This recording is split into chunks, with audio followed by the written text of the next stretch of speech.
Thank you, Doctor. Great job. Thank you very much. Thank you, all. Fellas, thank you. First responders, thank you very much.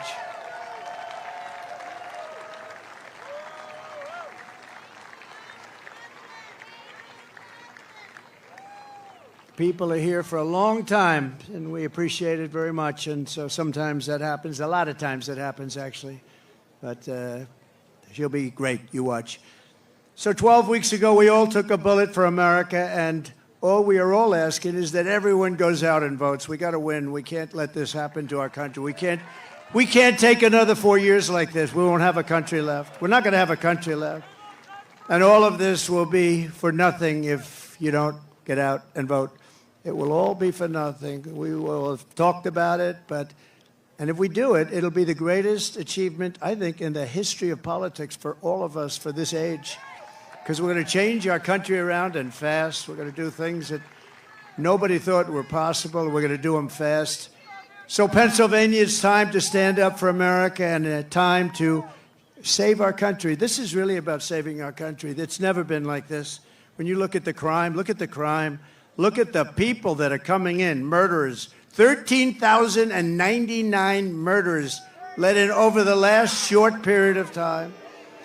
Murderers that have been released from penitentiaries, prisons, jails, released into our country. Crime rates all over the world are down. They're taking their gang members and their criminals, they're taking their people in jail, and they're releasing them into our country. We can't have it. You know, we just can't have it. How do you get more simple than that? They're releasing murderers, they're releasing drug dealers, they're releasing gang members and criminals, human traffickers. Mostly they traffic in women, and they're releasing them all into our country, and they're emptying their jails, and their crime rates in Venezuela are way down because, you know, but it's not only in South America, it's all over the world, in Africa, the Congo. There are a lot of people coming out of the Congo in Africa. They're coming out from Asia. They're coming out from the Middle East, Yemen. They're coming out from Yemen. A lot of people coming out of Yemen. And they're known terrorists, and they just release them into our country from countries unknown also. They know nothing about the people. Oh, go right in. These people are crazy. And we have to win. We'll stop it immediately, and it will be a big deportation. We're going to deport these people. We're going to get them out of our country immediately, or we won't have a country. And if we win Pennsylvania, we will win the whole thing. The whole thing will be won. So for the sake of our families, for the sake of our children, we will keep on going. And as the expression goes, I mean, I'm a little embarrassed to say it, to be honest with you, but I'm going to say it because a lot of people do say it. We will fight, fight, fight. We're going to fight for our country. We're going to fight for our country.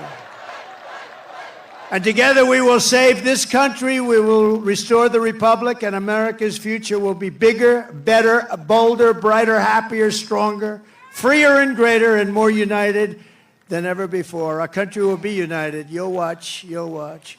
You know, we had the most successful country ever, maybe in the world during my term. We had the greatest economy that we've ever had. And you know what was happening? We were uniting. The other side, radical left people were coming over. They wanted to meet. They were coming over. Women, men. If you look at population, our black population, our Hispanic population, our Asian population, everybody was doing better. People that went to the best schools and best colleges in the world got the highest marks, and people that couldn't get a high school degree, everybody was doing better, and our country was coming together. And then we got hit with COVID, a gift from China. Some people would call it the China virus. And we did a great job on that, too. We did a great job, but the world was disturbed. $60 trillion in damage worldwide, millions and millions of, tens of millions of people killed. And we still, during this 4-year period, we had the greatest economy, one of the great countries of the world. And we left with a stock market that was higher than it was just prior to COVID coming in. So what we did was something really incredible. But we had the greatest, most successful country ever. We had the greatest economy in our history, and we're going to do it again, and maybe even better. We learned a lot. We learned a lot about people and about doing things and what works and what doesn't work, and we're going to do it, and it's going to be quick. It's going to be quick. And we're going to have safe cities, and we're going to have great cities again, and we're going to have a capital in Washington, D.C., which is right now crime-ridden. You leave from the great Commonwealth of Pennsylvania, you go drive down to Washington, D.C., and you drive down and you end up getting murdered, you end up getting hurt, you get mugged. We are going to straighten out Washington, D.C. We're going to make it again the most beautiful capital in the world. We're not going to have graffiti. We're not going to have graffiti on our marble columns. We're not going to have roads that have potholes all over them and medians that are falling into the highways. We're going to run it properly. We're going to change it. We're going to run it properly. It's an embarrassment to us. Can you imagine foreign leaders coming in and running over roads that haven't been paved in years? We're honored to be joined tonight by one of the people who is going to help us build this incredible future, and he is a truly incredible guy. And I don't say that often. He's a great gentleman. He's done such an unbelievable job for North Carolina, for Georgia, for Alabama, for Florida, for Tennessee. His name is Elon Musk. He saved free speech. He created so many different great things. Where is he? Come on up here, Elon. He created the first major American car company in generations, and his rocket company is the only reason we can now send American astronauts into space. Come here. Take over, Elon. Yes, take over.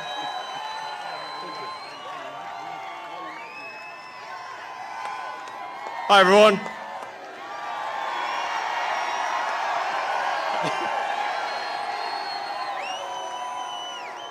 As you can see, I'm not just MAGA, I'm dark MAGA.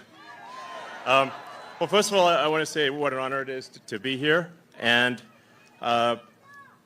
you know, the true test of someone's character is how they behave under fire. And we had one president who couldn't climb a flight of stairs, and another who was fist pumping after getting shot. Fight, fight, fight! Blood coming down the face. Now, America is the home of the brave. And there's no truer test than courage under fire. So who do you want representing America? Yeah, absolutely. And I think this election, I think it's the most important election of our lifetime.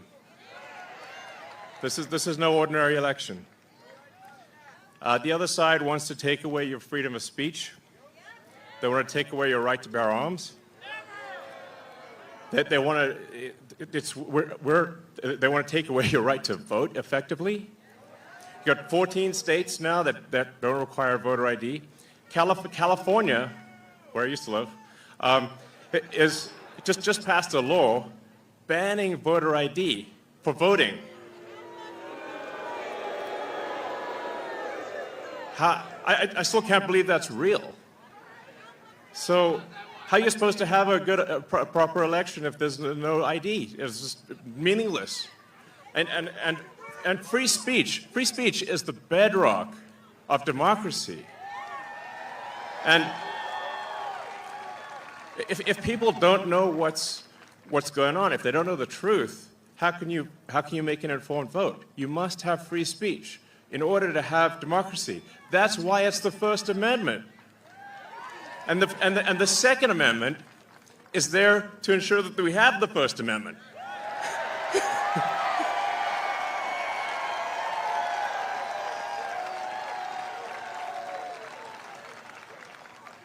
President Trump must win to preserve the Constitution. He must win to preserve democracy in America.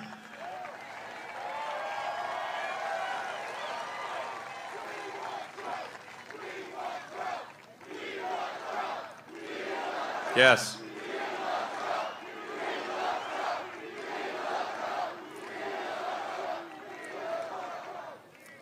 This is a must-win situation. Must win. So I have one ask for everyone in the audience, everyone who watches this video, everyone in the live stream. There's one request. It's very important. Register to vote. Okay? And get everyone you know and everyone you don't know, drag them to register to vote. There's only 2 days left to register to vote in Georgia and Arizona. 48 hours. Like, text people now. Now. Oh, and then make sure they actually do vote. If they don't, this will be the last election. That's my prediction. Nothing's more important. Nothing's more important. So get everyone you know. So I'm speaking to people out there. Everyone in the crowd, I think, is already convinced. But for people out there that are watching the video, watching the live stream, you need to get everyone you know, at work, your friends, family, text groups, your social media, everything. Get them to register to vote right now. Only 2 days left for Georgia and Arizona. Only a couple weeks left in Pennsylvania. And if they're not registered to vote, it doesn't matter at that point. Register to vote. I'm being repetitive for a reason, okay? So nothing is more important. And a lot of people think maybe their vote doesn't count. Well, it does, okay? It does. It matters. And this election could be decided by 1,000 votes, 500 votes. A tiny margin. So get everyone you know to register to vote. I believe that's swapthevote.com. I believe that's the site. And double check that your registration is good. Don't take it for granted. I'm just being repetitive about this point because it is the one takeaway more than anything that will matter is getting those registrations and then getting everyone you know to actually vote. That is what will decide this election, especially in Pennsylvania.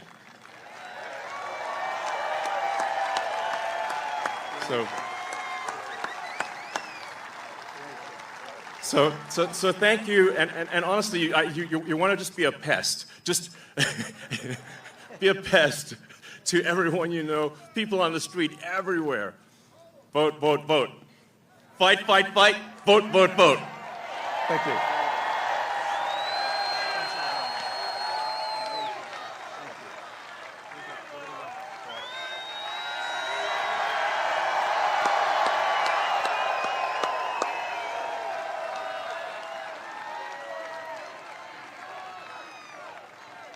What a great guy. And he'd rather be making rocket ships, because he'd really rather do that.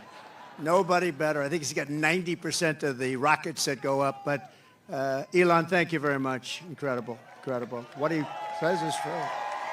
What he says is true. You know, we're all having fun here tonight, but if we don't register and if we don't vote, we're just going to look upon this as another sort of nice day in our life, but it won't even be a nice day. We're going to look back and we're going to say, wow, it's a lot of time, a lot of effort. We got to win. If we don't win, it's, as he said, it's just not important. We have to save our country, so you have to get out and vote. You got to get out and vote. You got to get your friends and vote because, you know, they play a lot of tricks, this particular other side. Elon's a very nice guy. He doesn't want to say it, but they play a lot of tricks. We can't let it happen. We can't let it happen again. We can't let it happen. And one thing, they showed us how bad they are. They showed us how bad a job they do. So that's one thing we got from this 4 years. They've done the worst job. That's the worst president in the history of our country. It's the worst vice president in the history of our country. And if you watched over the last couple of days, they are doing, this is a Katrina for them. This is one of the worst, they say it's the worst job ever done on helping people through the ravages of a hurricane. And they're watching, she's out there campaigning in San Francisco, a place that she ruined, okay? She ruined San Francisco.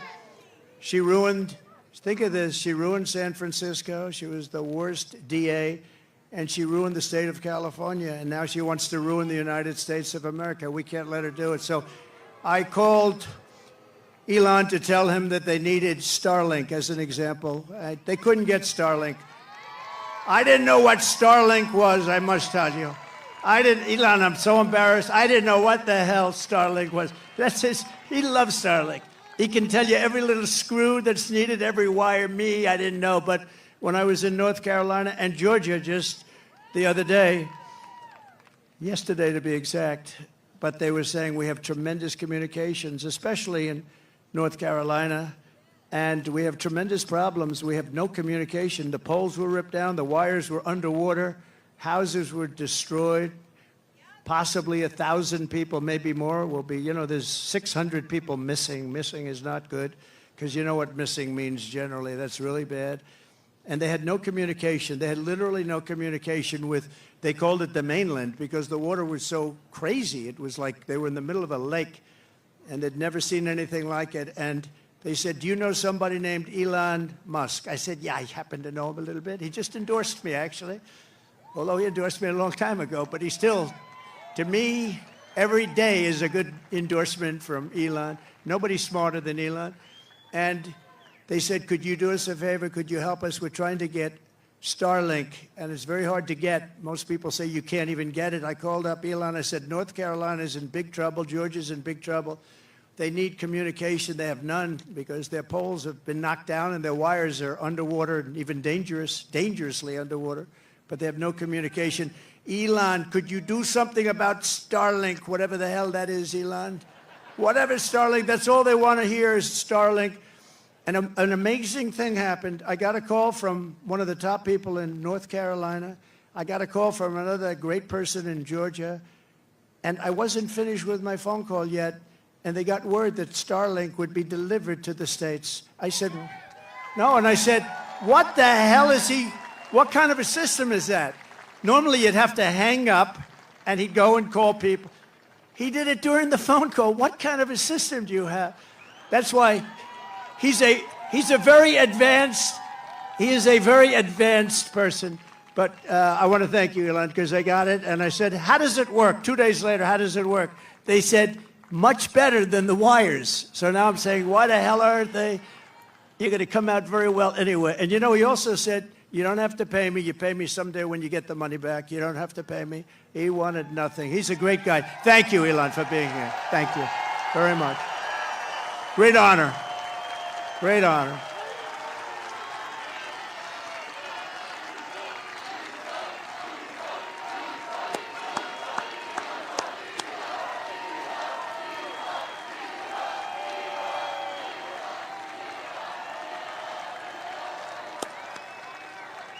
Thank you, Elon.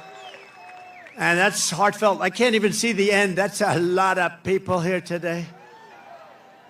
We're also joined by a great gentleman, a top, brilliant student. He went to a tremendous college and he graduated right at the top of his class. In 2 years, I didn't know you could do that. It's 4-year college.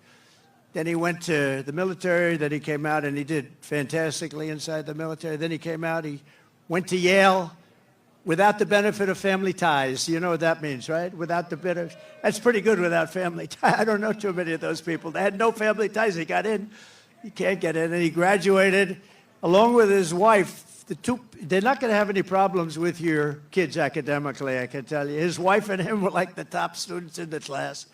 But he went to Yale Law School, and then he went out into the private sector, did great. Then he ran for the Senate, and he did fantastically. He won. And he's like a rocket ship. He's like one of Elon's rocket ships, the way his career is going. But you see why, because he's a really brilliant guy. And you saw that the other night in the debate, right? You saw that the other night in the debate. You know the expression they have? If that were a fight, they would have stopped it, right? So I just want to thank JD. I was always confident in that pick. And we had great people too, JD. We have every one of those guys were great. Every one of them would have done a great job. It was amazing. But we appreciate the job you're doing. And he's also very energetic. And he'll go on anywhere. He'll go on MSDNC. I say, oh, he's on that. He'll go on CNN. It's like he has no problem. He swats them like this. He has no problem. No, it's true. You know, other people say, sir, I'd rather not do that one. I'd rather not do that one, sir. I'd rather not do them because they are, you know, very, with him, he doesn't care. He says, they're not going to outsmart me. So I want to thank JD. You've done a great job. Thank you very much. Amazing. Great.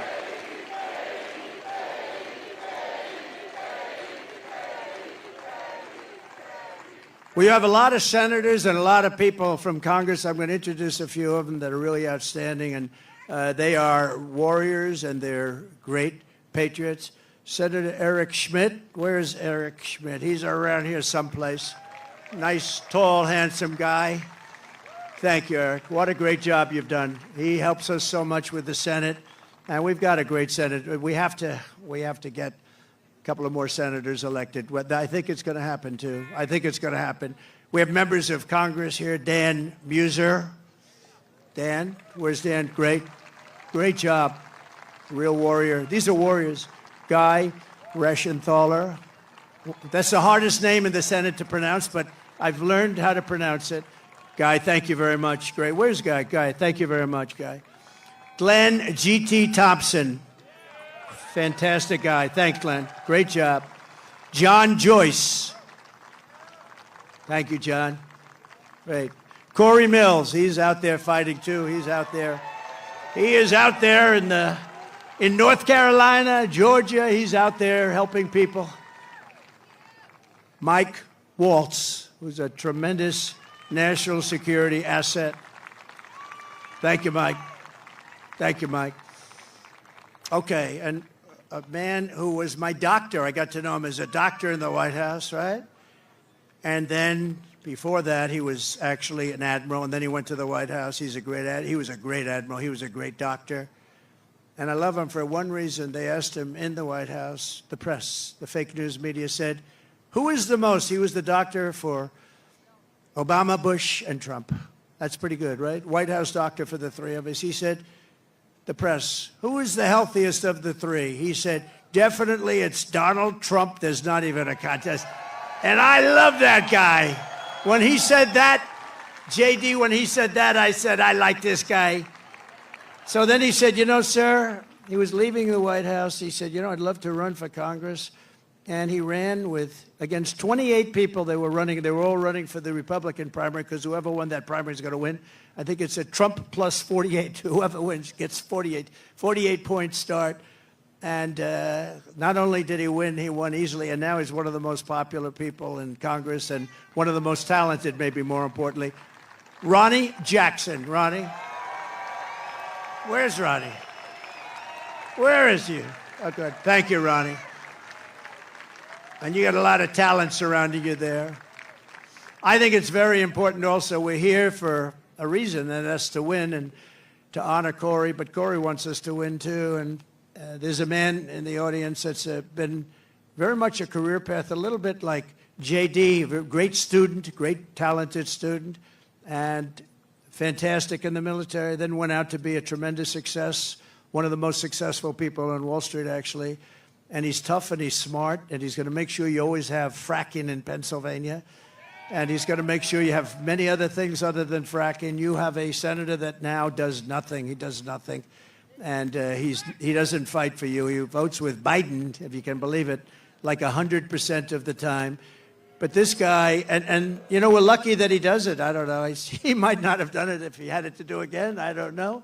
But I think he's just one of the most outstanding people anywhere in the country to run for office. And we're lucky that he's doing it, and he's got a real shot. He's doing very well in the polls. It's hard to beat somebody that's been there a long time, but this is somebody that's been there a long time and did nothing. He did nothing.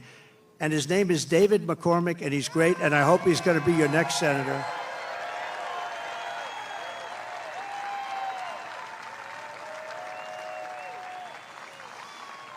And I see somebody else I didn't know he was here. Mike Kelly. I see Mike Kelly there. Stand up. Oh, boy, am I lucky. Am I lucky I spotted him? If I didn't spot you, I was in big trouble, right? This is a man who's beloved in this state, and he's fantastic. So thank you, Mike. Thank you. We also have some terrific people from law enforcement. Butler County Sheriff Mike Sloop. Thank you, Mike. Great job. Thank you. Thank you, Mike. Thank you for your help, too, I could tell you. Thank you for your help. I can say that. Thank you very much. Butler County Commissioner Leslie Oshie. Leslie, thank you. Thank you, Leslie. Great job. RNC Chairman Michael Whatley. This guy is doing a great job. He's doing great. Came from North Carolina. We won North Carolina. He kept their cheating down to a minimum, and we were able to win it, and we were solid all night long. And he's great, but if we don't have good results by the 6th of November, I will never say that about him again. No, he's a great guy. He's working very hard. 24 hours a day he's working, I know that. And he's working mostly on Stop the Steal, because we have a lot of votes. We have plenty of votes. Stop the steal. That's why you've got to get out. You've got to get out and vote. We're going to win this thing. And the more we win it, you know, it's too big to rig, you know, the expression we use. Make it too big to rig. You know, at a certain point, Elon would understand this better than anybody statistically. At a certain point, their cheating doesn't matter. And we want to make it too big to rig. And we also have somebody that's very special, the co-chair of the Republican Party, Lara Trump. Thank you. Lara, thanks.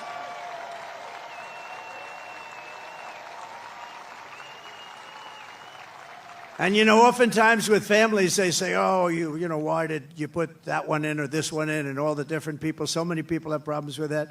In her case, everyone said, how the hell did you get her to do it? She has been unbelievable, so thank you very much. Comes from North Carolina, and I have a feeling she's going to be spending some time down there a little bit. And she's married to my wonderful son, Eric, who's right here. So, Eric, please stand up.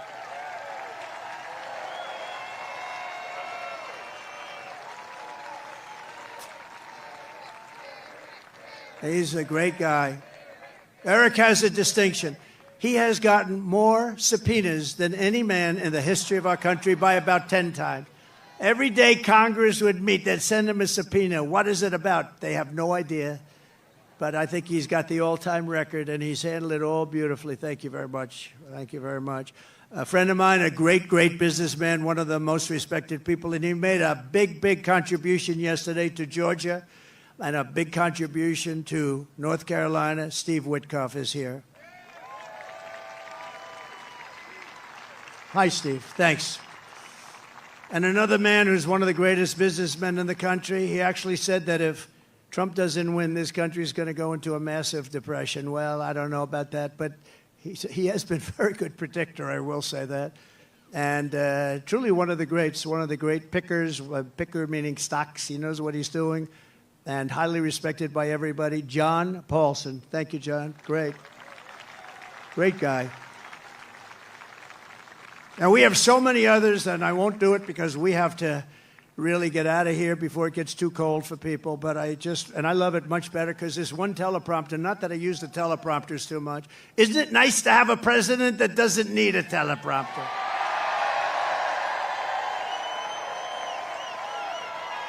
No, we don't need it. But this one was right smack in the sun. Great job back there, fellas. They said the teleprompters are working fine. Well, thank goodness. Did you see what happened the other day with the teleprompter with her? That was not a pretty sight. The teleprompter went off and she went off too. She didn't know what the hell happened. And you know, teleprompters are very dangerous because they go off a lot. You have to be prepared for them to go off cold blank. You'll have 100,000 people. You have 75,000 people. You have this. And if the teleprompter goes off, you got to be able to move. She did not move well. This was not a good situation. But three more heroes from July 13th who rendered first aid to Corey incredibly. Dr. Jim Sweetland. Rico Elmore, who was unbelievable. Rico, you were unbelievable. He ran over, National Guard. He ran over and grabbed Corey, and Corey was still living, and he was doing mouth-to-mouth resuscitation on a man who was really in bad shape like nobody's ever seen, and his family appreciates it, and I do too. So thank you, Rico, very much. Right? Amazing, amazing, amazing the people that we have. And you learn about them under times like this. That's when you really learn. So we're going to be seeing Rico again. And Ed Shear, fantastic job. Thank you, Ed. We appreciate it. Thank you, Ed. Thank you. Thank you very much, Ed. Great job. In addition, this evening, we have to send our prayers and support to all the families affected by Hurricane Helene. This has been the worst hurricane response by a president and vice president since Katrina, and this is simply not acceptable. Those people, I was there yesterday with North Carolina and Georgia, and I'll tell you, and by the way, the governor of Georgia is doing an excellent job, but we have other people that aren't doing a good job, and we have to have them do a good job. But the federal government is doing a very bad job. They are not doing the job, and we have death and destruction that we haven't seen maybe ever. It's a real bad one, and they have to get people there because they don't have people there. They don't have the people. Kamala wined and dined in San Francisco, and all of the people in North Carolina, no helicopters, no rescue. It's just what's happened there is very bad. They're offering them $750 to people whose homes have been washed away. And yet we send tens of billions of dollars to foreign countries that most people have never heard of. They're offering them $750. They've been destroyed. These people have been destroyed. The one young lady washed, you saw that with her son. I mean, pretty, I wish I never saw it, but just washed away. Your son was washed away with the grandparents, and so sad. And they're giving them $750. And think of it, we give foreign countries hundreds of billions of dollars, and we're handing North Carolina $750.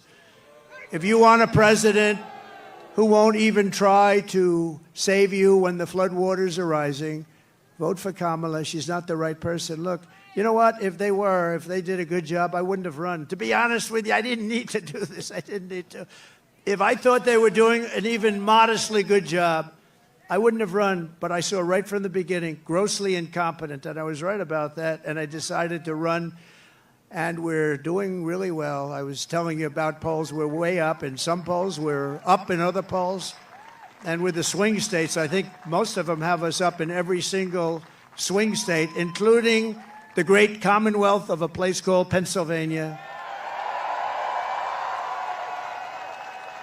And don't ever not call it a commonwealth, because I've seen people call it a state, and that's the end of them. That's practically the end of their political career. You got to be very careful with Pennsylvania. It's that commonwealth. I haven't made that mistake. I don't want to either. It was not a pretty picture. If you want a president who will stop at nothing to protect you and your family, I hope you're going to vote for a gentleman named Donald J. Trump. Have you heard of him? Together we will rebuild Western North Carolina, rural Georgia, and every other state that's been so badly affected. That includes Alabama. Virginia was very hit hard. South Carolina was hit very hard. Florida. So many states. Tennessee was hit really hard. They were all hit, and we're going to work with them. And, the next president is going to be the one that really, once they got to get this done. But once that happens, the next president is going to be the one that has to really help them. And J.D. will be there to help them. I know that. 2024 is the most important election in the history of our country. And here are the facts. My opponent, Kamala Harris, is the most incompetent and far-left nominee ever to run for president. You know, she's much further left than crazy Bernie Sanders. You know that. She wants to open borders. She took the most secure border in U.S. history and turned it into the worst border in the history of the world. Remember, she was appointed border czar. She says she wasn't now after 3 years, but she was. But whether she was or not, she was in charge of the border. And the other day I saw her get up and say, we will do this, we will do that. Why didn't they do it 4 years ago? Why didn't they do it? The damage is so bad, and so it's been done. She let in 21 million illegal aliens from all over the world, from prisons and jails and mental institutions and insane asylums, and they're terrorists at record levels, at levels we've never seen before. She cost you $29,000 a family through inflation price hikes, and now she wants a larger tax hike. She wants to go the largest tax hike in American history. There's never been a tax hike like what she's proposing. She's going to raise your taxes a minimum of $3,000. She's a big taxer. And she was the original creator of Defund the Police. I think for all the sheriffs over here, if you're a partner in Defund the Police for even 2 days, you cannot be president. But she was one of the founders of Defund the Police, and she still believes that, by the way. I don't know how anybody could, but she still believes that. And if she ever had a chance, there's a good possibility she'd go back to it. Can you imagine? Somebody's robbing our house. Well, there's nothing we can do about it. That's what they say there's nothing. You know, they tried it. And you know where they tried it? In Minnesota with our vice president. And it wasn't working out too well. It was working out very well for the robbers and the criminals. That's the only one it was working out well for.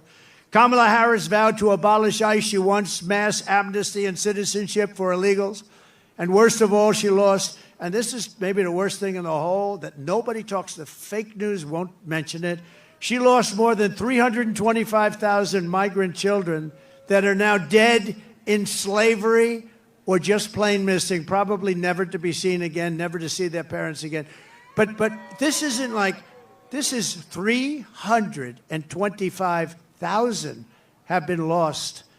She praised the idea of a 70% to an 80% tax rate. She imposed a natural gas export ban on Pennsylvania, which is killing your energy workers and your pricing. You know, you have one of the highest energy costs in the country, and yet you're sitting on top of a massive amount of energy that she doesn't want to get. It's been a disaster for your state, and now she's vowed repeatedly. Now, all of a sudden, she changed her mind. But when, you know, with politicians, it's always the first statement that comes out to be the one they want. So she spent 14 years knocking fracking. We're never going to have fracking. We're not going to frack. All of a sudden, a little while ago, she came out, I love fracking very much. No, she'll go back to it. And she even endorsed free sex changes for illegal aliens in detention at taxpayer expense. I don't think Elon likes that idea. These are not ideas that Elon Musk likes too much. And it was just announced yesterday in California, and she took this one from me. I'm so upset. But think of it, that the far less than average governor, Gavin Newsom, has banned any and all ID requirements from voting and registering to vote. You're not even allowed to mention the fact, Elon, you're not allowed to mention the fact. You can't say, may I see your ID? If you do, it's a criminal act. This is a takeover of the country. You're not allowed to ask for an ID. If you do, it's a criminal count. Other Democrat states are following. This is only so they can cheat. There's only one thing that you do this for, so that you can cheat on elections. There's no other conceivable reason. Kamala Harris is a radical left Marxist. She is a woman that's not respected in Congress. She was laughed at Congress. Nobody thought she could win. You know, they did a coup of Biden. Whether you like him or not, I'm not a particularly big fan, but we had a debate, and the debate ended, and all of a sudden they come to him and they say, we want you out. You're not going to win the election. And he said, I don't want to get out. He got 14 million votes. If you believe in democracy or a system, he got 14 million votes. And she got none. She was the first one out, 22 candidates, and she never made it to Iowa. She quit before Iowa, and now she's running, and that's okay. But, you know, we spent $150 million beating Biden, and as soon as he was down and out for the count, they said, let's take him out. We'll give somebody else to run. Never happened before. We do a lot of firsts, I will tell you. We do a lot of firsts. But she's a person that rated even worse in every statistic than any other senator. She was rated at the bottom of the U.S. Senate. She's destroyed everything she touched, but the good news is that we have a plan to fix it. We're going to fix it. We're going to fix it fast. Nobody is going to stand for open borders. Nobody is going to stand for a bad military. Nobody is going to stand for education that's not proper. We're moving education back to the states. You're going to be running your own education. So we have, you know, in education, so important is what's more important than education, but we rank at the bottom of every list. They rank 40 major countries. We're at the bottom, but we're top of the list as the cost per pupil. We spend more per pupil, per student, than any other country anywhere in the world. So we're number one in that, and we're number 38, 39, or 40 every single time.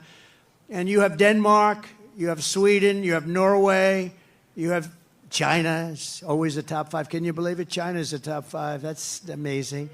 But we're going to move our education back to the states. So places like Indiana and Iowa and Idaho and states that you don't even hear too much of because they're so good and so well run, they're going to run their own education. And you know what's going to come out of that? A Denmark, a Norway, a Sweden, maybe, I don't even know, China.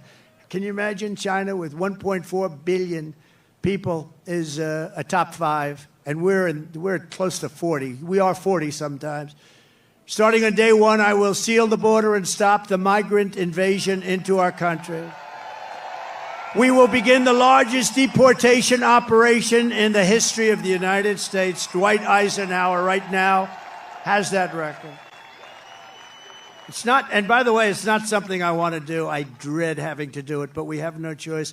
What they've done to our country is not even believable, especially the criminals, the criminal element that's in our country. And again, all over the world, crime rates are down because they've taken their criminals and they've dumped them into the United States. And you know what? I would have been worse than them. I would have had it done even faster. They've dumped them into the United States of America, and that's what we have. And it's dangerous out there. We're getting them out. We're getting them out quickly. And we will defeat inflation, and we will make America affordable again. And it's going to start with liquid gold. We have more liquid gold, oil, and gas under our feet than any nation in the world, including Saudi Arabia and Russia. We will become energy independent like we were just 4 years ago. You know, 4 years ago, we were energy independent. Can you believe it? And then we were going to become energy dominant. We will be dominant within a matter of months, and we will make so much money. We are going to drill, baby, drill. And we will again open ANWR. Ronald Reagan tried to do it. Every single president from before Reagan tried to do it, and I got it done. ANWR is the largest drilling site anywhere in the world. It could be larger than Saudi Arabia, could be larger than Russia. It's in Alaska. And I got it done, and we worked to get it done. And one of the first things he did was terminate ANWR, and that was going to take care of all of Asia. That was going to make us so much money. We would have paid off debt. You would have gotten, I gave you the biggest tax reduction in history. You would have gotten even a bigger one. You were going to be just very happy. You were going to say, I like that guy very much. 20 million Americans are behind on their electric bills right now. It was just announced. 20 million Americans, they're struggling to pay their monthly bills at a record rate. There's never been anything like it. And it's all because of their anti-U.S. energy regime, which has caused Pennsylvania electricity prices to raise almost 50%. We will cut energy and electricity prices in half within 12 months. We will have your energy prices, your air conditioning, heating, cars if you buy a Tesla, which is good. Which good. We will have your energy prices cut in half. It'll be cut in half within a period of 1 year from January 20th, which is the day we take office. And that's going to save you a lot of money. And that's going to, in turn, bring down the prices of everything. Because, you know, more than anything else, people tell me about the groceries. The groceries are groceries. They use and what they're talking about is food. Everything's going to be coming down when we do that. We're also going to get your interest rates way down. We will bring automobile manufacturing back to the United States at levels never seen before, and we will turn the United States into a manufacturing superpower again. It hasn't been there in many, many years.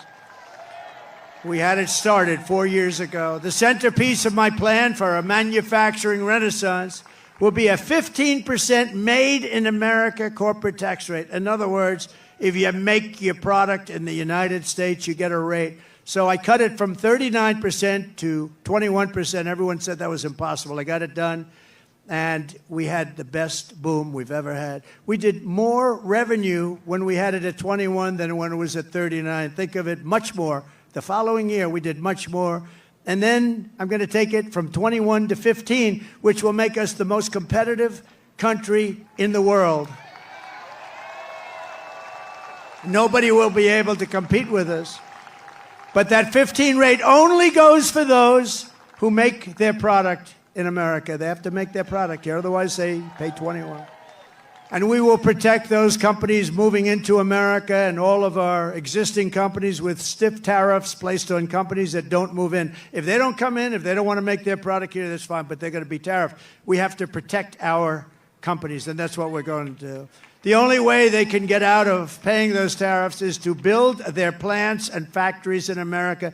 We may even be able to get Elon to build some of them. I think we will. And hire American workers for the job. We're going to hire American workers for the job. We will pass the Reciprocal Trade Act. If China or any other country charges us 100 or 200% tax, then we will likewise charge them a 100 or 200% tax. We had a lot of problems on that one with the Senate, and we're going to get that done. Think of it. They charge us, and we don't charge them. Now they charge us, we're going to charge them the same thing. Reciprocal. It's reciprocal. I will not let Mexico, China, or any other country sell cars into the United States to the detriment of our auto workers who will do better than they have ever done. We're going to bring back the car business like it was 50, 60, and 70 years ago. Everyone's going to want to be back here. And I will not approve Japan buying U.S. steel 70 years ago, the greatest company anywhere in the world. It was the greatest company anywhere in the world, and now we have Japan buying U.S. steel. I don't like that. We will deliver massive tax cuts for workers, and we will have a policy that I think is so great. No tax on tips. No tax on overtime. And no tax on Social Security for our great seniors. No tax. And you know, when you think of it, our seniors were hurt so badly. Inflation has killed our seniors. You know, they have a fixed income, and it just got worse and worse every week, every month. It's gotten worse and worse, and it's just horrible. And they haven't gone down. They've only gone up. Prices have still only gone up. And while working Americans catch up, we're going to put a temporary cap on the credit card interest rates at 10%. People are paying 28% interest, 25% interest. I will always protect Social Security and Medicare with no cuts. We're not going to do anything with Social Security, but they're going to destroy Social Security because all of the migrants coming in are going on between Medicare, Social Security, other programs, and nobody is able to afford it. I will settle the war in Ukraine. I will end the chaos in the Middle East, and I will prevent, I promise you, World War III. We're not going to have World War III. And right now, we're very close to having it.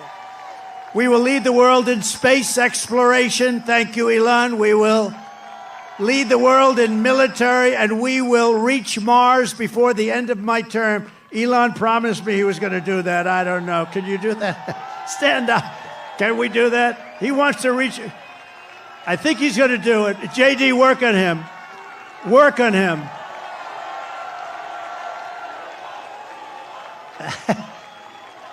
Work on him. JD is working on Elon. Now, he told me that we're going to win, and he's going to reach Mars by the end of our term, which is a big thing. Before China, before anybody, right? And my money's on that guy right there. We will rebuild our cities, including Washington, D.C., making them safe, clean, and beautiful again. And we will keep the U.S. dollar as the world's reserve currency. It's losing right now. It's losing right now, but I'll be able to do it. Other people won't. I'll tell these countries as they leave us I say, you want to do business in the United States?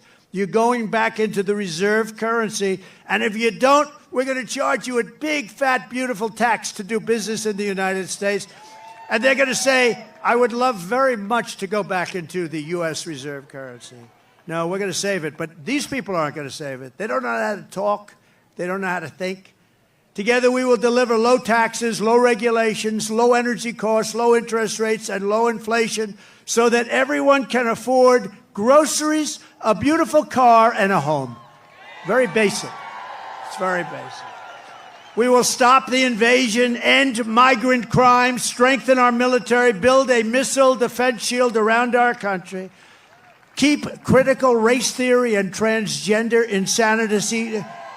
We're going to keep it the hell out of our school. We're going to keep that insanity out of our school. And as I said, we will keep men out of women's sports. So demeaning to women. You saw that in the Olympics. They have female boxing, women's boxing, and a young lady from Italy, very good boxer, very, very good. She was all excited, but she played a person who transitioned. A male transitioned to a female. And the young girl from Italy, beautiful young woman. I'm not allowed to say that anymore politically, but I'll say it. She was a beautiful young woman. If you say that, that's the end of your career, right? But it's not. If it is, so be it, okay? We've got to get back to real life. But this beautiful young lady is out, and she gets, boom, a little jab, left jab. And she goes back, oh, my God, I've never been hit like that. This is just like a defensive. Then he goes, the corner says, you can take her. You can. So they push her out. Boom, another one. And she says, that's enough. I can't do it. I can't take it. I've never seen anything like that. So we had two people that transitioned. Both people, shockingly, won the gold medal in their division. So it's crazy. And if you look at weightlifting contests, they're the best of all. For years and years and years they put an eighth of a pound on one side of the barbell, an eighth of a pound on the other, and they can't do it. And the record standing for 18 years, they just can't do it. And then a guy comes along who never lifted before, and he puts 100 pounds on, and he goes like this, like it's nothing. It's so demeaning to women. We're not going to allow it to happen. It's ending. No men playing in women's sports. And we will defend the Second Amendment, protect religious liberty, restore free speech, and we will secure our elections. Everyone will prosper, every family will thrive, and every day will be filled with opportunity and hope. We need hope. We need the American dream back, don't we? We're going to have the American dream. We're going to have the American dream, so every kid in your family is going to grow up and say, I want to be like Elon Musk. I want to have 200 billion in cash. I'm going to be like Elon Musk. That's the American dream. But for that to happen, we must defeat Kamala Harris, and we must stop her country-destroying, radical left agenda once and for all. We cannot have it happen. So you must get out and you must vote. Here in this incredible Commonwealth, we stand on the shoulders of generations of Pennsylvania patriots who gave everything they could give, every single thing for their rights and for their freedom. Pennsylvania is where our founding fathers declared American independence and sounded the beautiful Liberty Bell. It's where the Army weathered its brutal winter at Valley Forge, where General George Washington led his men on a daring mission across the Delaware, and where generations of tough, strong, beautiful miners and steelworkers put Pennsylvania's spirit into every single thing they did. And from Gettysburg to Germantown and Philadelphia to Barron Hill, and from Brandywine to right here in Butler, this is the place where Pennsylvania patriots poured out their blood with the love of their country. They love their country so much. And so in honor of all those American heroes who came before us, we will press forward. We will push onward, and together we will win, win, win. We're going to win, win, win. Nothing will sway us, nothing will slow us, and no one will ever stop us, no matter what dangers come our way, no matter what obstacles we must face. We will keep striving toward our magnificent American future. We will not fail. We will not allow ourselves to fail. From this day forward, we will always put America first, and we will take back and save the United States. November 5th, Election Day, will be the most important day in the history of our country. And together with the great people of Pennsylvania, we will make America powerful again. We will make America wealthy again. We will make America healthy again. We will make America strong again. We will make America proud again. We will make America safe again. And we will make America great again. Thank you, Pennsylvania. God bless you. God.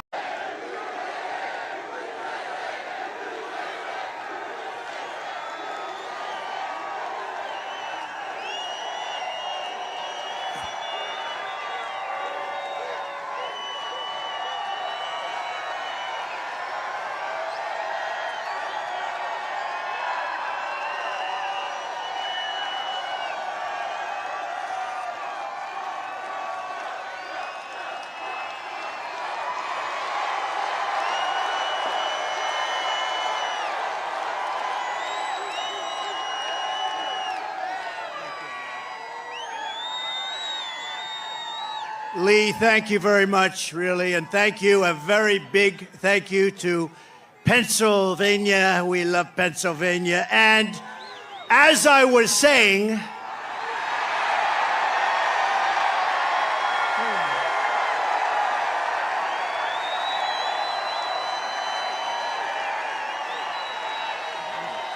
oh, I love that.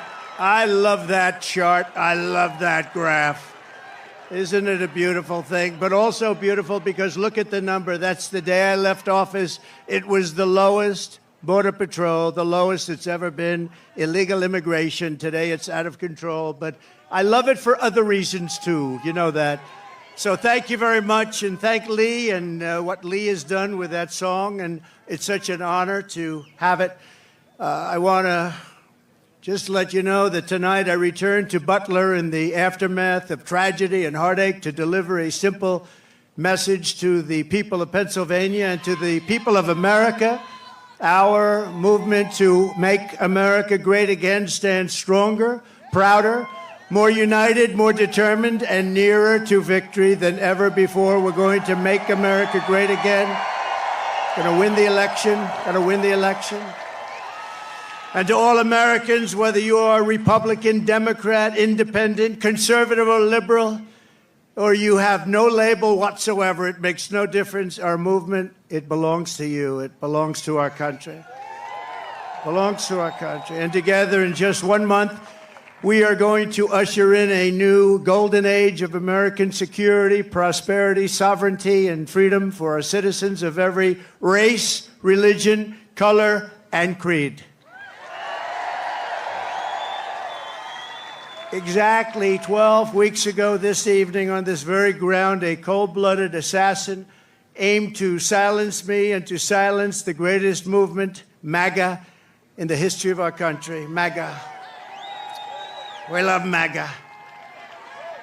For 16 harrowing seconds during the gunfire, time stopped as this vicious monster unleashed pure evil from his sniper's perch, not so far away. But by the hand of providence and the grace of God, that villain did not succeed in his goal, did not come close. He did not stop our movement. He did not break out our spirit. He did not shake our unyielding resolve to save America from evils of poverty, hatred, and destruction. Yet we are here this evening in record numbers. This is a big crowd. This is a big one. This is a big one.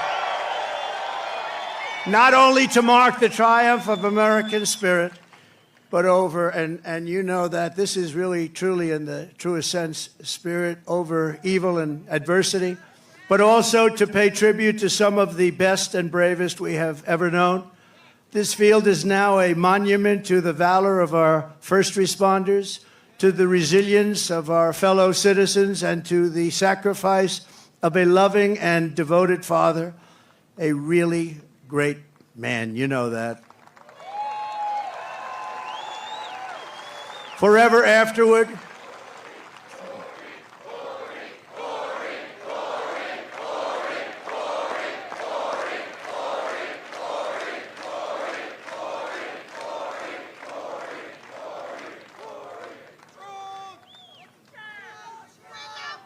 forever after, all who have visited this hallowed place will remember what happened here, and they will know of the character and courage that so many incredible American patriots have showed and know.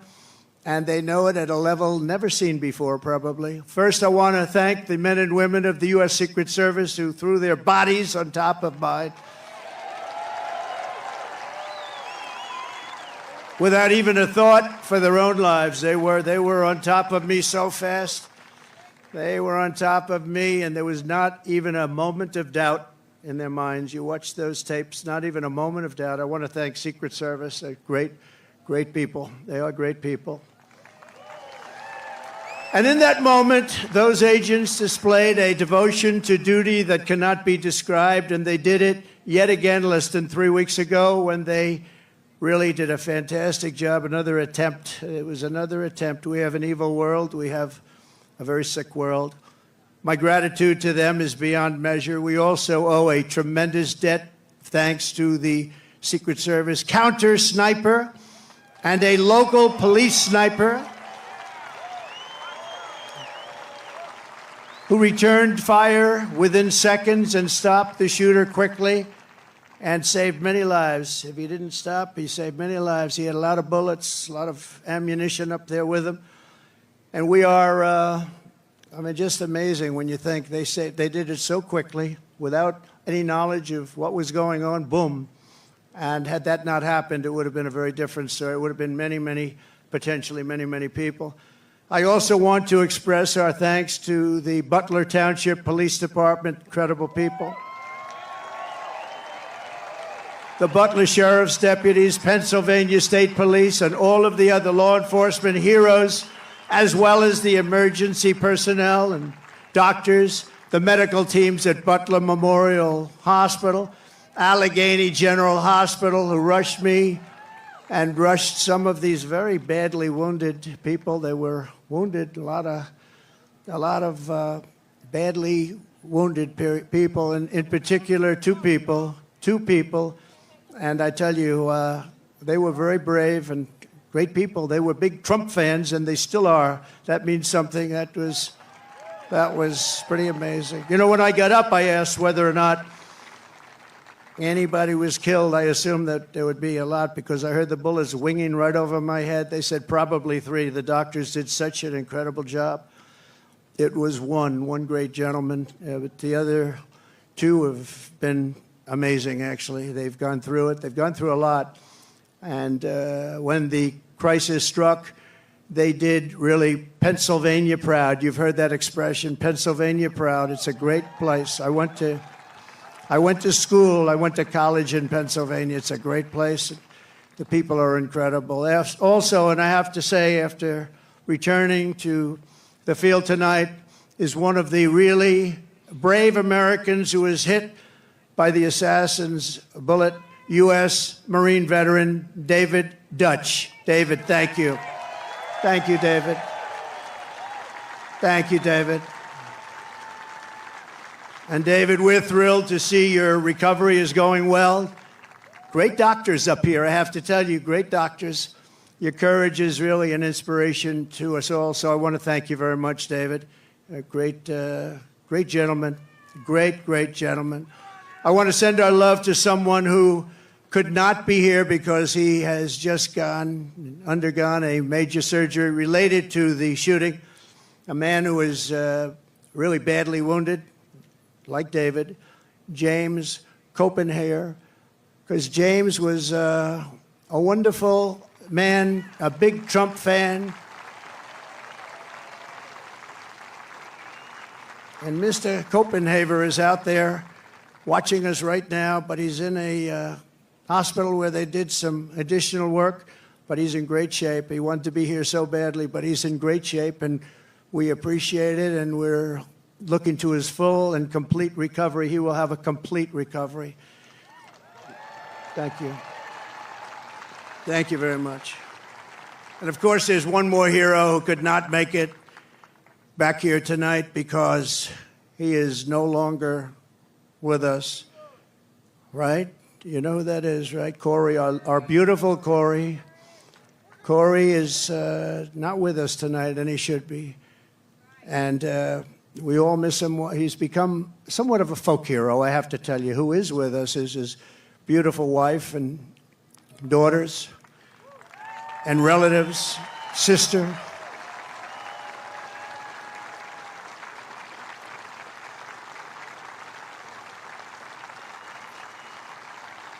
Please, where are you? Where are they sitting?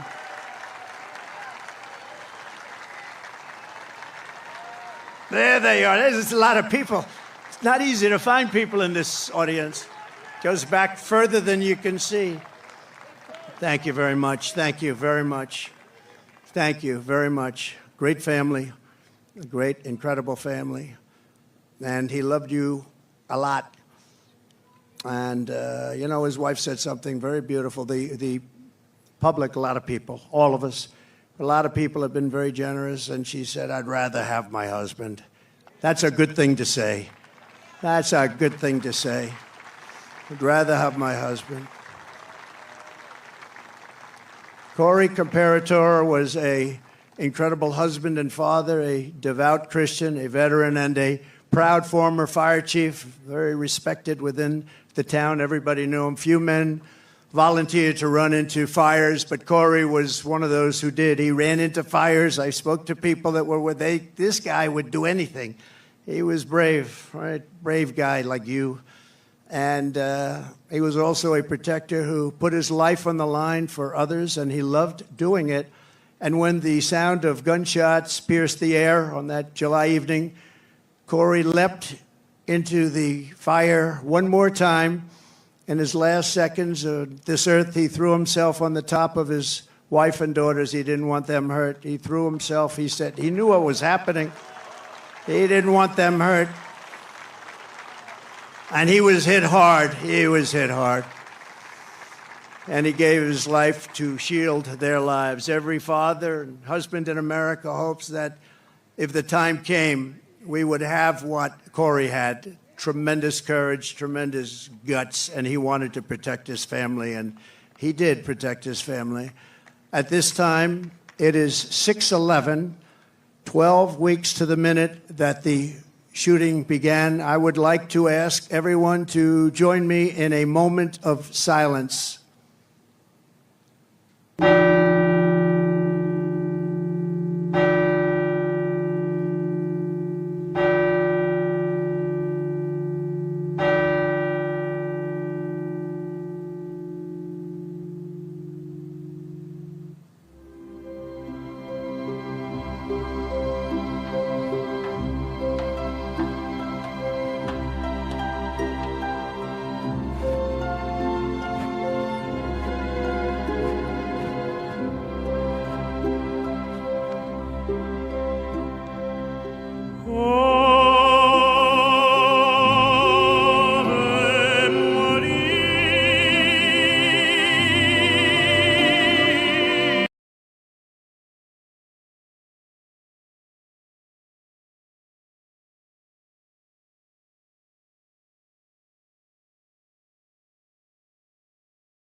Now that is what you call a voice.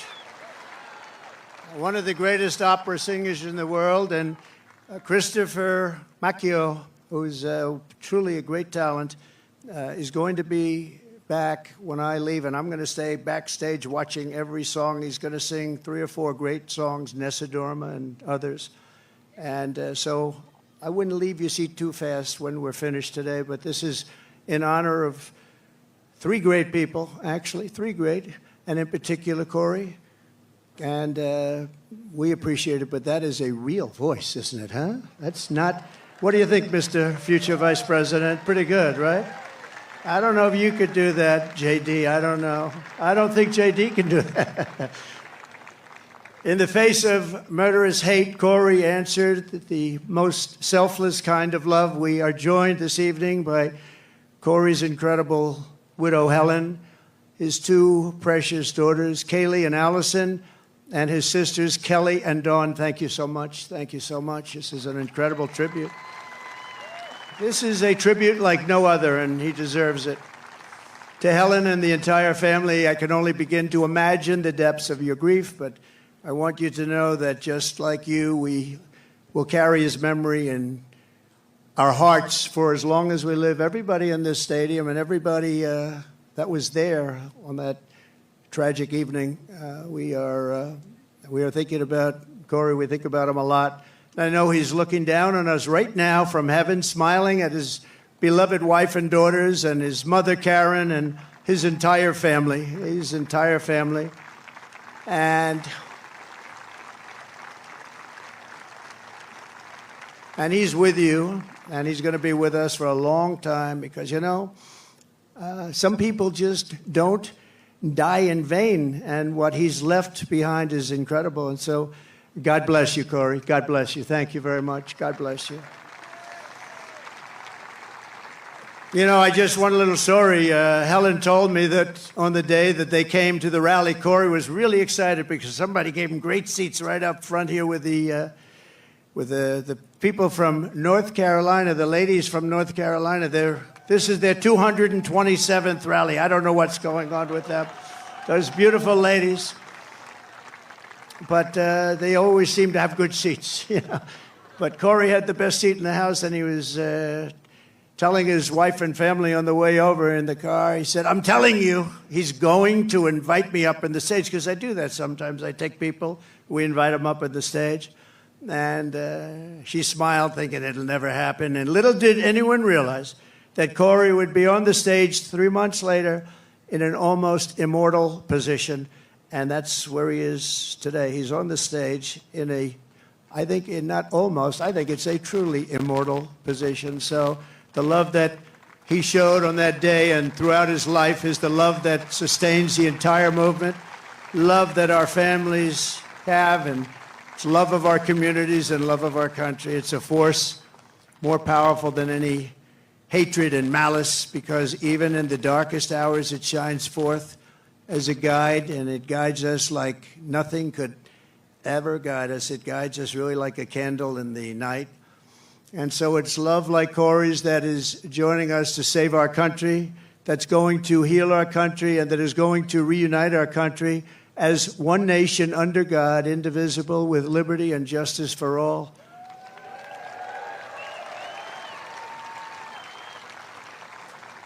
So what our opponents have never understood is that this movement has never been about me. It's always been about you. It's been about a lot of people, millions and millions of people, the biggest ever in the history of this country, maybe anywhere.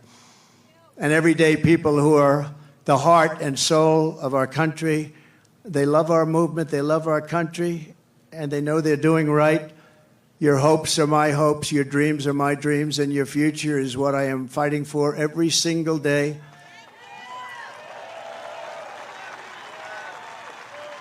And now I have a great companion in J.D. Vance. How good was he the other night? How good?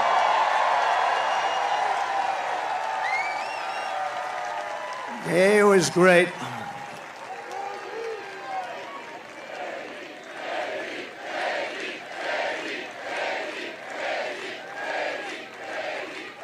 He was great. But from the very beginning of this journey, I've been on a mission to rescue our country from a failed and very corrupt political establishment, very corrupt. We have to change it. We have to change it. We need also a very free and open press, and to give it back to the country you believe in and I believe in. It's a country that we were born in and the country that you deserve. You deserve this. In that mission, I will never quit. I will never bend. I will never break. I will never yield, not even in the face of death itself. And I believe that every citizen deserves an America with a grand, very, very grand ambition, great opportunities, and limitless. We just want limitless potential. We want an America where you can get ahead and be proud of life and provide for your family in a really decent way, where we don't have crime. We have a fabulous military to protect us from evil. We have everything has to be the best. We have to have the best schools. We have to have strong borders. We don't want bad people coming in and hurting us. We don't want to have open borders, do we? You deserve a government that protects and respects its own citizens, that defends your sovereignty, your security, and your dignity and your freedom. You deserve a nation that builds things, again, makes things better, that aims for the stars once more, and that once again commands respect. And we want to get respect like we had it 4 years ago. The entire world respected us. They respected us. They respected us more than they've ever respected us. And now they laugh at us. We can't have them laugh at us, can we? Above all, you deserve leadership in Washington that does not answer to the lobbyists, to the bureaucrats, or to the corrupt special interests, but answers only to you, the hardworking citizens of America, of which there are a lot of them. We have a lot of them. We have a lot of them. Over the past 8 years, those who want to stop us from achieving this future have slandered me, impeached me, indicted me, tried to throw me off the ballot, and who knows, maybe even tried to kill me. But I've never stopped fighting for you, and I never will. Never will. Never going to stop.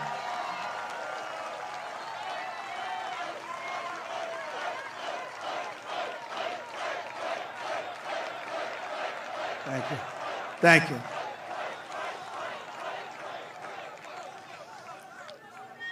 And in turn, you have always stood with me. You have always stood with me, no matter what. You saw what was going on. You saw the hoaxes and the scams. You saw everything that went on. We are a team. We're a great team, I think. We're probably the best team ever in the history of our country, if you really think about it. We've fought together. We have endured together. We have pushed onward together.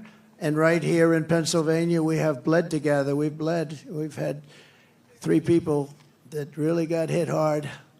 2 of them made it. Great doctors, great doctors. They weren't supposed to make it. I wasn't supposed to make it. People said, my great doctor at Butler said, "Sir, you're the luckiest man alive. This would be a good time for you to go out and buy a lottery ticket." I've never seen anything like. I almost went out and bought a lottery ticket. I'll take it. And 31 days from now, here in this great Commonwealth and all across our land, we are going to win together. We are going to vote together. We're going to win the greatest election in the history of our country, maybe the greatest election all time.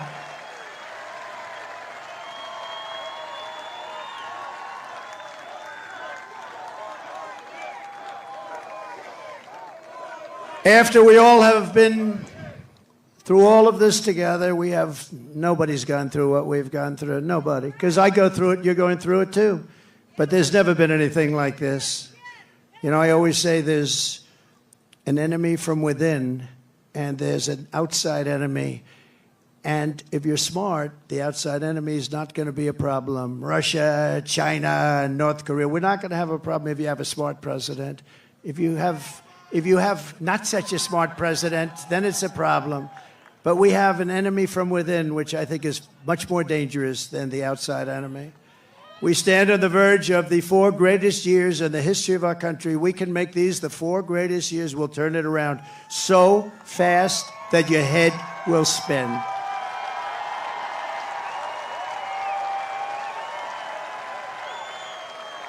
With victory on November 5th, we are going to redeem America's promise and unlock the extraordinary future that is just within our reach. It is now within our reach. Think of it, 1 month from today, 1 month. We got to get there.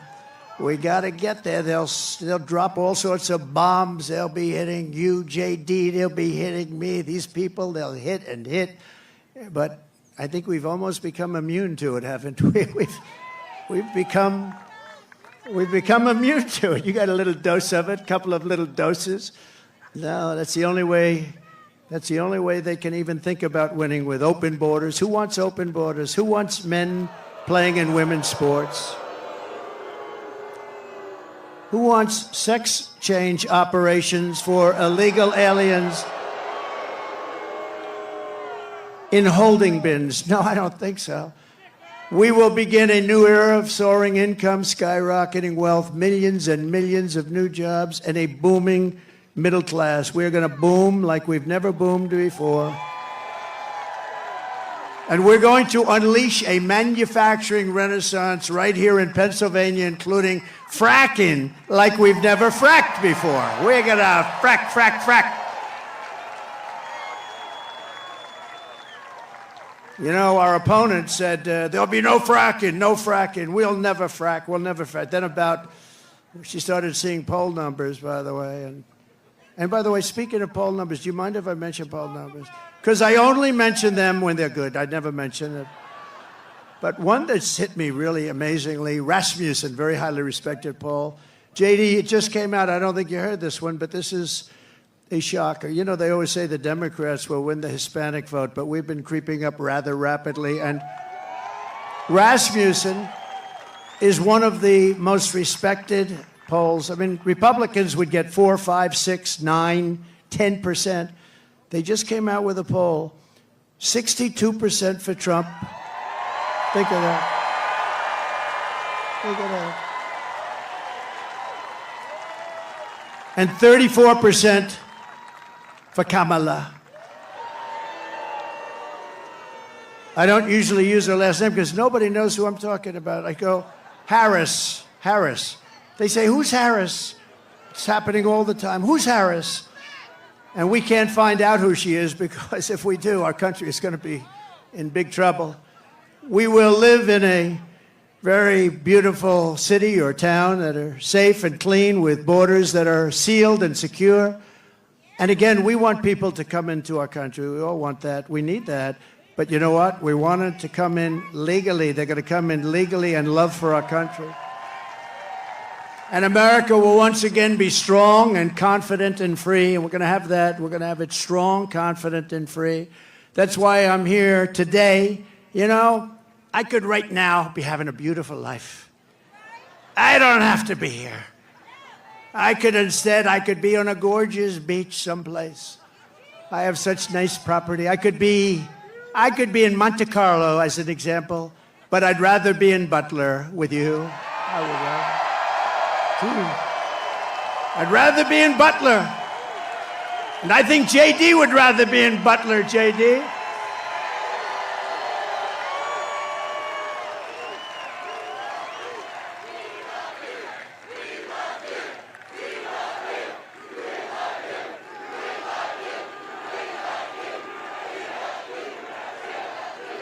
No, I'd rather be here, because we're doing something. You know, they get a lot of rich guys that go, nobody cares about them. I had one about a month ago, very, very rich guy, and he called me up. He said, President, I've known him for a long time. I don't say how long because I don't want my wife to hear that number. It's a long time. But he's very successful, and he said to me, sir, could you do me a favor? The guy's worth billions of dollars. He said, could you do me a favor? I can't get into a restaurant. Do you think you could call them to get me in? And I said, what the hell is the good of being rich if you can't get into a restaurant, right? And I called the maitre d'. Hi, I'm a little embarrassed. Hi, this is Donald Trump. I recognize your voice. I said, would you do me a favor? A friend of mine is online about a mile back. This is a very successful restaurant. And he's got his wife. I described the wife. Could you possibly go get them? Could you go get them and bring them in? And he did. And my friend called me up the next day. He said, thank you very much. Thank you. Oh. Doctor, please. Doctor in the house. Thank you. Thank you. Thank you very much, doctor. Yeah, thank you. Take your time, doctor, please. We got plenty of time, right? We got a lot of time.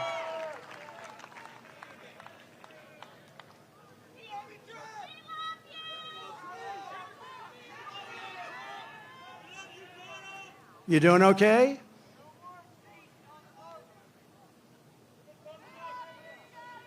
Take your time.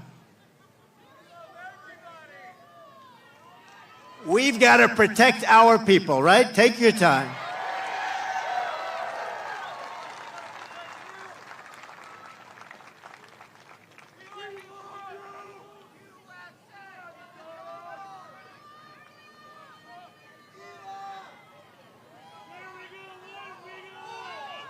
It's all right, doctor. Go ahead. That's all right. That's all right. People come out 2-3 days ago, and then they get it's an amazing thing. It's an amazing thing. We appreciate. Everybody appreciates it. Yep. Take your time. That's great. That's great.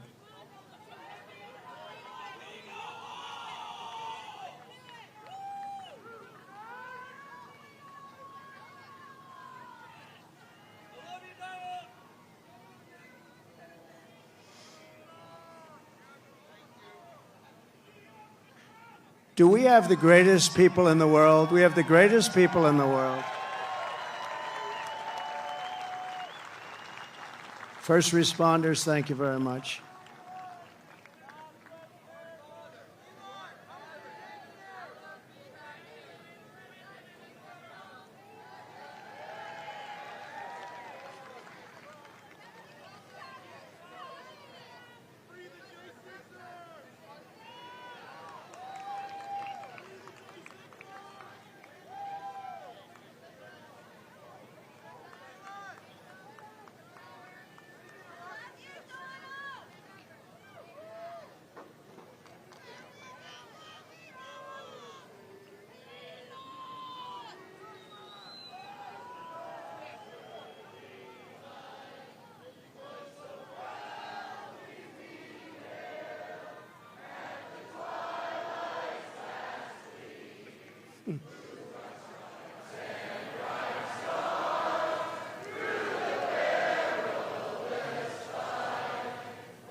Thank you.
Thank you, Doctor. Great job. Thank you very much. Thank you, all. Fellas, thank you. First responders, thank you very much.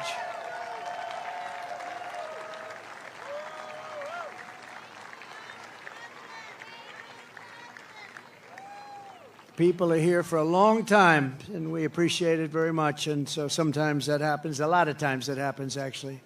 But she'll be great. You watch. So 12 weeks ago, we all took a bullet for America, and all we are all asking is that everyone goes out and votes. We got to win. We can't let this happen to our country. We can't take another 4 years like this. We won't have a country left. We're not going to have a country left. And all of this will be for nothing if you don't get out and vote.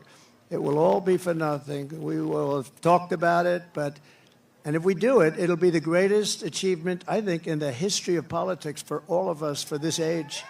Because we're going to change our country around and fast. We're going to do things that nobody thought were possible. We're going to do them fast. So Pennsylvania, it's time to stand up for America and a time to save our country. This is really about saving our country. It's never been like this. When you look at the crime, look at the crime. Look at the people that are coming in, murderers. 13,099 murders let in over the last short period of time.